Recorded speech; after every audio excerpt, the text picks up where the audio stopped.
আসসালামু আলাইকুম। ফটোশপে আমরা টাইপ কিভাবে করব অ্যাকচুয়ালি সেই জিনিসটা অনেক ইম্পোর্টেন্ট। টাইপিংটা ফটোশপে ইলাস্ট্রেটর মতো না, আ ডিফিকাল্টও না। আপনাকে শুধু প্রসেসটা জানতে হবে। ঠিক আছে? সর্বপ্রথম আপনার যে কাজটা হবে সেটা হচ্ছে টাইপ টুলে গেলে টি দেখেন কোথায় আছে এই যে। ঠিক আছে? টি শুধু অথবা আপনি কিবোর্ড থেইকা আপনার যে কিবোর্ড আছে না? কিবোর্ড থেকে ধরেন আপনি টি টাইপ করলেন। এই যে টি টাইপ করার সাথে, সাথে দেখেন আমি যদি এইখানে ক্লিক করি তাহলে উপরের এই জিনিসগুলো একরকম। আবার কিবোর্ড থেকে টি টাইপ করার সাথে, সাথে টিটা সিলেক্টেড হয়ে গেছে। টিটা যখন সিলেক্ট হইছে, সিলেক্ট হওয়ার সাথে, সাথে আপনার এখানে কিছু জিনিস দেওয়া আছে। তো এইখান থেকে আপনি কি করবেন? আপনার ফন্ট গুলি বেছে নিবেন। আমি ধরেন এখানে মনোটোন যে ফন্টটা আছে আমাদের লোগো বানানোর জন্য সেটা সিলেক্ট করছি। এখানে মনোটোন। আমার তো ইনস্টল দেওয়া আছে, আপনাদেরও আছে। সবাইকে দিছি আমি এটা। Okay fine. এখন আমি এখানে আসলাম। টি তে ক্লিক করা আছে। এখন আমি যদি এই জায়গাতে ক্লিক করি, দেখেন ক্লিক করার পরে লোরেম ইপসাম নামে একটা জিনিস টাইপ হইছে। হইছে তো? হওয়ার পরে এখন এই জিনিসটা মানে কত সাইজের এই জায়গায় লেখা আছে। আর ফন্ট তো এখান থেকে নিছি। দেখেন 60 আমি যদি আরো বেশি দেই 72 দেই, দেখেন এটা বড় হয়ে গেছে। ঠিক আছে? বড় হওয়ার পরে ধরেন আমি এটাকে কন্ট্রোল সি দিয়ে কপি করলাম। ঠিক আছে? তারপরে এন্টার দিয়ে রাইট ক্লিক করে আমি যদি এখানে রাইট ক্লিক করে পেস্ট করি তাহলে আরেকটা হয়। ঠিক আছে? এখন এন্টার দেওয়ার পরে আমি যদি রাইট ক্লিক করি, পেস্ট করি তাহলে আরেকটা হবে। কন্টিনিউ হতেই থাকবে। ওকে? এখন আমার দেখার বিষয় হচ্ছে যে ১ম কন্ডিশন হচ্ছে আমি এদের বড় ছোট করতে পারি। এই যে এখান থেকে বড় ছোট সিলেক্ট করলে বড় ছোট হয়। এখন আমি যেটা করব কালার কিভাবে চেঞ্জ করব। দেখেন এইখানে যদি আমি ক্লিক করি একটা কালার প্লেট আসছে না? ধরেন আমি এখানে ক্লিক করলাম আর এই জায়গাতে ক্লিক করে আমি ওকে করলাম। ওকে করার পরে দেখেন কালারটা চেঞ্জ হয়নি।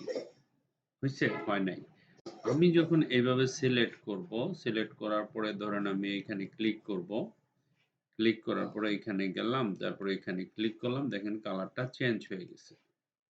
তার মানে কি? আমাকে অবশ্য সিলেক্ট করতে হবে। কিন্তু এখন আমাকে অ্যাকশনে যেতে হলে ধরেন আমি অ্যাকশনে গেলাম। অ্যাকশনে যেতে হলে এইখানে ক্লিক করতে হবে। এখন আমারটা কাজ হয়ে গেছে। ঠিক আছে? অথবা B তে চাপ দিলে আচ্ছা যাক। এখন এই যে জিনিসটা হলো, এই জিনিসটা তো ৩ টা লাইন নিলাম, তাই না? ৩ টা লাইনের মধ্যে এই যে লেখাগুলি এদেরকে ক্যারেক্টার বলে। হ্যাঁ? ধরেন আপনি এখানে ২ টা টুল দেখতেছেন না? অনেক ইম্পোর্টেন্ট। ঠিক আছে? ধরেন আমি এখানে একটা ক্লিক করলাম। ক্লিক করার পর একটু দূরে চলে গেলাম। হুম? এখন আমি ধরেন এটাকে সিলেক্ট করলাম। খেয়াল করেন। সিলেক্ট করার পরে আমি যখন এই যে এই টুলটাতে ক্লিক করব, এটাতে ওকে করেন। হুম? ওকে করার পরে এখানে একটা টুল আছে নান। এখানে ক্লিক করেন। দেখছেন? এই যে এখানে ক্লিক করবেন র‍্যাপ টুল। এখানে ক্লিক করে ধরেন আমি এটা এখানে নিয়ে আসলাম দেখাইতে চাইতেছি। নানে গিয়ে ক্লিক করে আপনি আর্টস এ ক্লিক করেন। দেখেন লেখার ডিজাইনটা পুরাটাই চেঞ্জ হয়ে গেছে। মানে একটা উপরের দিকে হয়ে গেছে না? ওকে, এটা হলো আর্ক টুলের ব্যাপার। ওকে? আবার আপনি যদি আর্ক লোয়ার করেন সেটা নিচের দিকে হয়ে যাবে। বাঁকার স্টাইলটা নিচের থেকে হবে।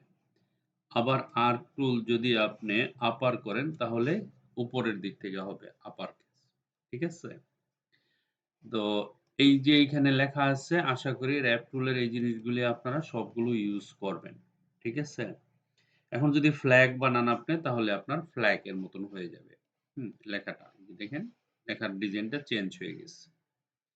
তারপরে আপনি ব্যান্ডটা এখান থেকে কমাইতে পারেন আরেকটু। ধরুন আপনি একটু কমায় দিলেন। সবগুলো আছে। এই যে এই জায়গা থেকে। আপনি এদিকে কমান এরকম হবে। আর ধরেন আরেকটু নিতে চান এরকম দেন। ভার্টিক্যাল। এখানে ভার্টিক্যাল সিলেক্ট করেন, দেখেন এটা ভার্টিক্যাল টাইপের হয়ে যাবে। ঠিক আছে? আবার হরিজন্টাল করলে হরিজন্টাল টাইপের হয়ে যাবে। ওকে, হরিজন্টাল ডেস্টিনেশন এখন এখানে ক্লিক করেন, দেখেন এটা এদিকে আপনি ঘুরাইতে পারবেন জিনিসটা। দেখেন? ঠিক আছে? আবার আমরা যদি এখানে নরমাল নিয়ে আসি তাহলে নরমাল হয়ে যাবে। ভার্টিক্যাল এখন এটাকে টান দেন এদিকে, দেখেন ভার্টিক্যাল হয়ে যেতেছে। এরকম স্টাইল হয়ে যাবে। দেখেন লেখাটা এইভাবে হয়ে গেছে। ঠিক আছে? তো এই জিনিসগুলো র‍্যাপ মোস্ট ইম্পোর্টেন্ট। এটার ব্যবহার আপনারা পারবেন ইনশাআল্লাহ। এই যে এটা। ওকে। আমি ওকে করলাম। হ্যাঁ? ওকে করার পর আমাকে এইখানে ক্লিক করতে হবে। ক্লিক না করলে অ্যাকশন হবে না। ওকে? দেখেন লেখাগুলো কি সুন্দর ঢেউয়ের মতন হয়ে গেছে না? আমি ঢেউয়ের মতো করতে পারছি। গেল এটা। এখন আসতেছি তার পাশের টুলটা মোস্ট ইম্পোর্টেন্ট। এটার নাম হলো ক্যারেক্টার। আমি এক ভিডিওতে দেখায় দিচ্ছি। আপনারা দেখে নেন এগুলো ইউজ করবেন। এইখানে কিছু প্রপার্টিজ আছে মোস্ট ইম্পোর্টেন্ট। হুম? কি প্রপার্টি হতে পারে?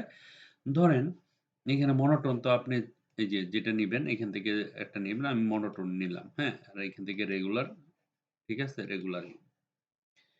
এখন ধরেন আ এই যে ছোট্ট একটা টি, বড় একটা টি, তাই না? এখানে যদি ক্লিক করেন, দেখেন এখানে সাইজ আছে। হুম? এখান থেকেও আপনি সাইজ নির্ধারিত করতে পারেন। কিন্তু মজার ব্যাপার হলো এখানে কোন কিছু সিলেক্ট করা লাগবে না। অটোমেটিক্যালি এখান থেকে করতে পারবেন। ১০ দেন। ১০ দেওয়ার পরে দেখেন লেখাটা ছোট হয়ে গেছে না? আমি কিন্তু সিলেক্ট করি নাই এখানে। আবার এখান থেকে ধরেন আপনি ১০০ দেন। অটোমেটিক্যালি কিন্তু এটা বড় হয়ে যাবে। দেখেন? একটু সময় নিবে। সময় নেওয়ার পরে আমি যখন এখানে ক্লিক করব অটোমেটিক্যালি ধরেন আমি ২য় ঘরে চলে আসলাম। ২য় ঘরে চলে আসার পরে আচ্ছা আরো বাড়াইতে হবে। পিটি দিতে হবে না? ধরুন 60 পিটি দিলাম। এই যে কাজ হইতেছে দেখেন? বড় হয়ে গেছে। ঠিক আছে? এনে পিটি দিতে হবে নাহলে হবে না। ওকে। আবার এটা হচ্ছে গিয়ে আপনার একটা থেকে আরেকটার দূরত্ব ২ টা মাঝের লাইন অটো দেওয়া আছে। এখন আমি কত পিটি দূরত্ব চাচ্ছি? ধরেন 30 পিটি চাচ্ছি। দেখেন 30 পিটি দিলে এতটুক। হুম? একটার থেকে আরেকটা 30 পিটি। আমি যদি ধরেন আরো বেশি দেই নিচেরটা, আমি যদি এখানে দিয়ে আরো বেশি বাড়ায় দেই, দেখেন কি হয়। প্রতিবার সে সিস্টেমে কাজ করতেছে জিনিসটা। এটা অটোমেটিক্যালি বেড়ে যাবে, হ্যাঁ? এখন আমি যদি এখানে কাজ হইতেছে।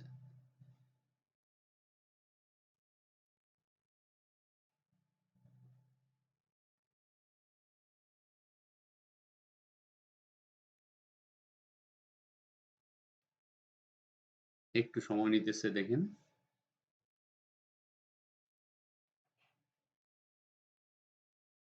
44 পিটি এই যে। ঠিক আছে? এখন এটা 40 ফিট।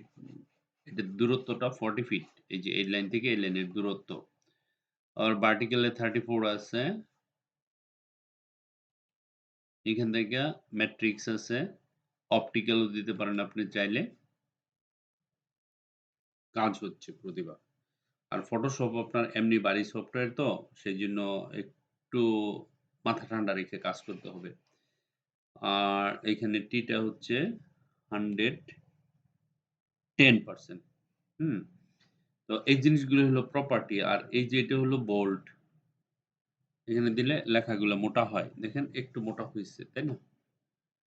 এটা হলো ইটালিক মানে বাঁকা হবে লেখা। লেখাগুলোর সাইজ একটু বাঁকা টাইপের হবে। আর এটা হচ্ছে ডাবল টি দেখেন। ডাবল টি দিলে আপনার এই যে সব লেখাগুলো ক্যাপস হয়ে যায়। হুম? আর এটা হলো নরমাল বড় হাতের ছোট হাতের। দেখেন? জি। আবার এই যে জিনিসটা আছে এটা হলো আপার কেস। ধরেন আমি এখানে সিলেক্ট করলাম। এই যে এম টা সিলেক্ট করলাম। ধরুন আমি এখানে একটা ক্লিক করলাম এখানে।